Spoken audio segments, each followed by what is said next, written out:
होली की आत्मा। बचपन से शहर में रहने वाला मनोज इस साल होली की छुट्टियों में अपने गांव दुर्गापुर वापस आता है, जहां उसे देख पूरा गांव खुशी से झूम उठता है। जब गया था तब इतना सा था और अब देखो कितना बड़ा हो गया है। हाँ सरपंच जी, जब मैं गया था तब आप भी बहुत जवान थे और अब देखो कितने बूढ़े हो गए हैं आप। चलो चलो बढ़िया है। बच्चा घर वापस आ गया। इसी खुशी में आज रात पार्टी होगी।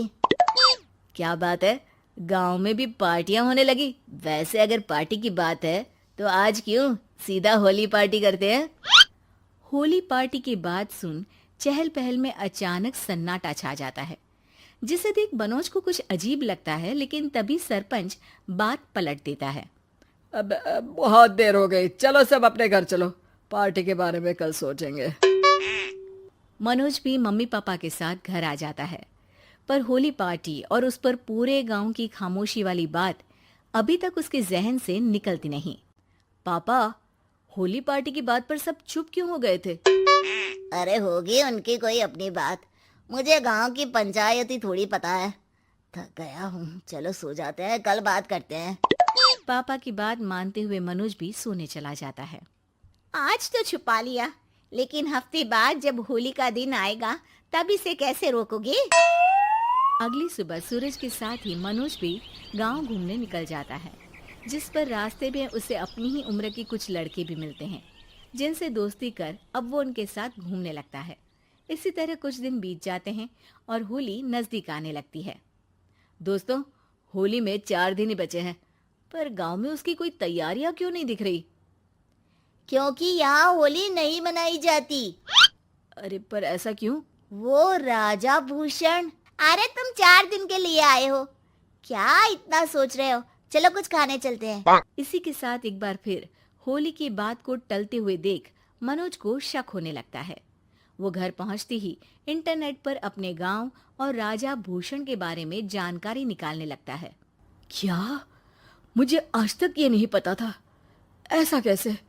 किसी ने मुझे कुछ बताया क्यों नहीं? सारी जानकारी लेने के बाद मनोज गांव वालों या अपने मम्मी पापा से कुछ पूछे बिना खुद ही उसकी सच्चाई के बारे में छानबीन करने लगता है, जिसके चलते वो राजा भूषण की हवेली में पहुंचता है। वाह, क्या हवेली है यार। पर क्या यहाँ सच में कोई भूत है? हेलो भूत जी, कोई है क्या? हम इस साल गांव में होली सेलिब्रेट कर रहे हैं, क्या आप उस पर थोड़ा इंटरव्यू देंगे? मनोज के ऐसा बोलते ही गांव में तूफान उठ जाता है और हवेली में रखी सारी चीजें हिलने लगती है। एक अदृश्य शक्ति मनोज को धक्का देकर हवेली से बाहर निकाल दरवाजा बंद कर लेती है। ये सब देख मनोज हैरान रह जाता है। क्या अभी मुझे हवा ने धक्का देकर बाहर निकाल दिया? मेरे होते हुए इस गांव में कभी होली नहीं बन सकती, इसलिए दोबारा ऐसी कोशिश भी मत करना, अंजाम बुरा होगा। आवाज सुन मनोज हैरानी से इधर उधर देखने लगता है, पर उसे कोई दिखाई नहीं देता। वो गांव वापस आ जाता है, जहां तूफान की वजह से सब कुछ तहस महस हो चुका होता है। आखिर ये तूफान आया कैसे? ना ऐसा कोई मौसम था और ना ही हमने होली का त्योहार मनाने की बात की थी। सरपंच की बात पर कोई रिएक्शन दिए बिना मनोज चुपचाप अपने घर चला जाता है। इस तरह देखते ही देखते होली का दिन भी आ जाता है और मनोज रंग लेकर गांव में निकल जाता है, लेकिन गांव पूरी तरह खाली होता है। अरे त्योहार का दिन है, धूमधाम की जगह मातम क्यों मनाया हुआ है? मनोज की आवाज सुन सब अपने घर की खिड़कियां खोल के घर के अंदर से ही उसे वापस जाने के लिए कहने लगते हैं, पर वो किसी की नहीं सुनता। तुझे पहले भी समझाया था, अगर होली खेलने की कोशिश भी की तो अच्छा नहीं होगा। अरे बात मान लो बेटा, तुम्हें सच नहीं पता। मुझे सब पता है। सालों पहले इस राजा ने एक अंधविश्वास फैलाया और आप लोग आज तक उसे मानते आ रहे हो। अरे बेटा, जब तुम पैदा भी नहीं हुए थे उससे भी बहुत पहले से इस गांव पर होली का श्राप है। अगर गांव में होली का त्योहार मनाया जाता है तो प्रलय आना पक्की बात होती है। राजा भूषण इस सब में नहीं मानते थे और त्योहार मनाने लगे, जिसके चलते होली वाले ही दिन पहले उनके बेटे की और फिर उनकी मृत्यु हो गई। तभी से गांव की रक्षा के लिए उनकी आत्मा उस हवेली में रह रही है। सबकी बातें सुन मनोज उलझन में पड़ जाता है। सोचना भी मत मनोज, अगर तुमने इस परंपरा को तोड़ने की कोशिश भी की तो उसका परिणाम इस गांव और गांव के लोगों के लिए अच्छा नहीं होगा।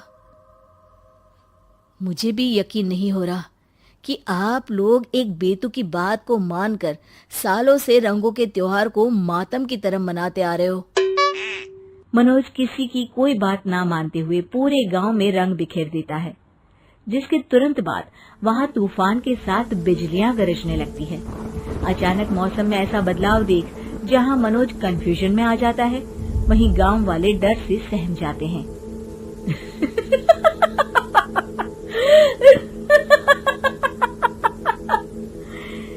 इस लड़के ने हमारे जैसे सिर्फ अपने स्वार्थ के लिए नहीं बल्कि पूरे गांव की खुशियों के लिए यहाँ होली मनाई है, जिस वजह से अब इस गांव पर होली का श्राप टूटता है।